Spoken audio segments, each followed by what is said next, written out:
My name is Jeannie Morris, and my business analytics team has been researching Dick's Sporting Goods. Today, I will be presenting you with our third exercise.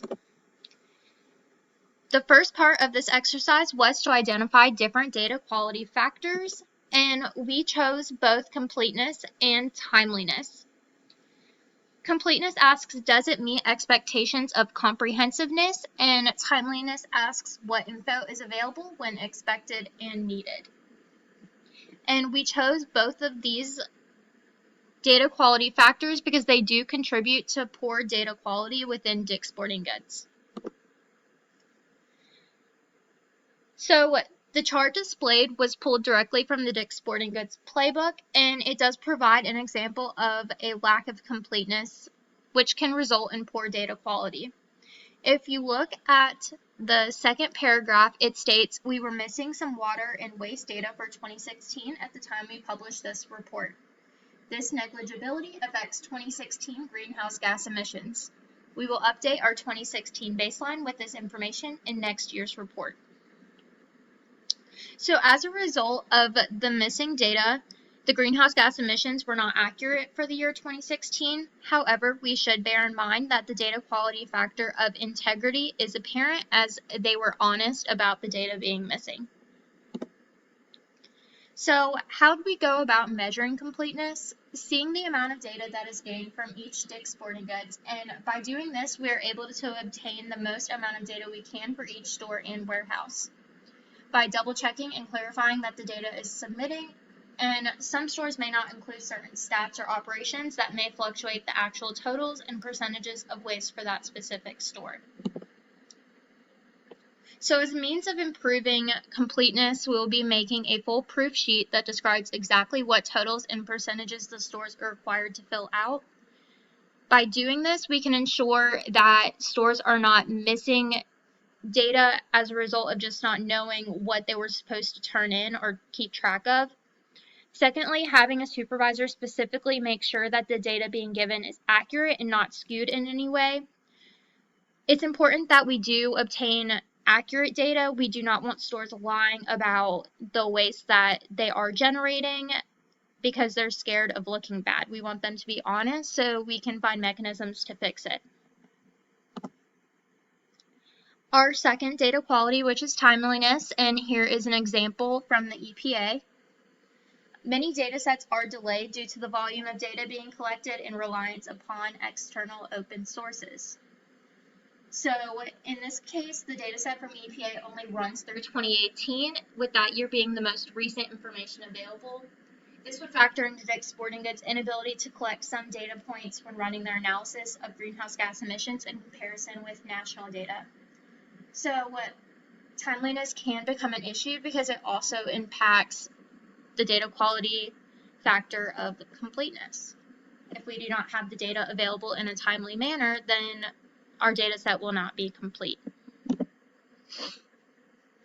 So timeliness can be measured by reporting year to determine the lag in external reporting practices from primary data providers. When comparing company data to national data, there will be a longer period of time for external measures than internal measures. So, in other words, we can control the timeliness of our data, but we cannot necessarily control the timeliness of external data sources that we may be looking at. So, our improvement plan for timeliness is creating a reasonable time frame set for data collection between various sources, which will aid in analysis expectations. Internally, information may be more readily available. Framing report times within the context of available external sources will provide more successful and realistic results.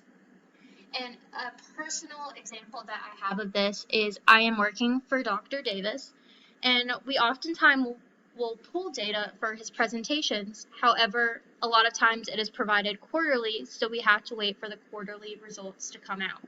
So framing the report times allows us to ensure that once that data has come out, that is what we are using.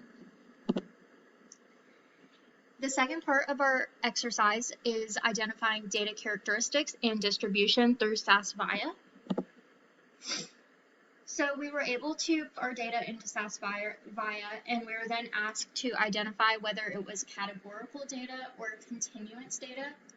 So if you look at materials in the type, it states that it is varchar.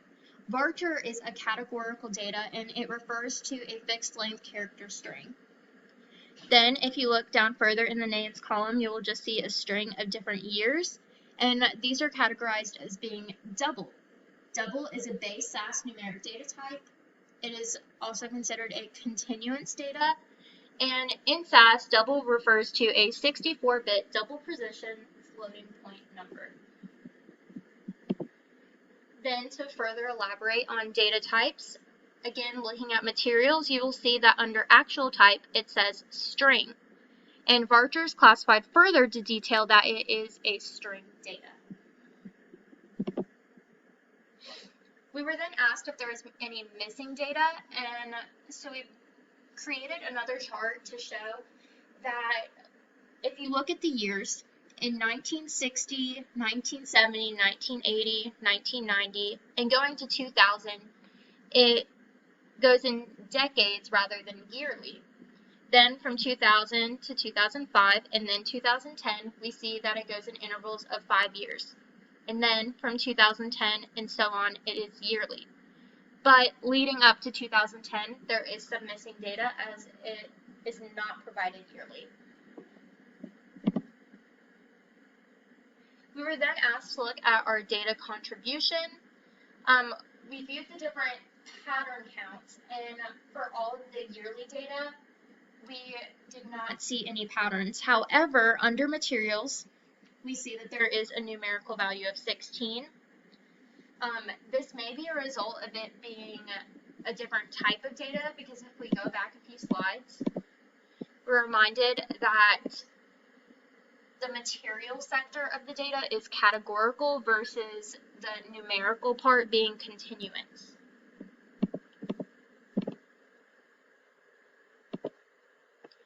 This concludes my presentation. I hope you enjoyed, and as always, if you have any questions, feel free to reach out. Have a great day, guys.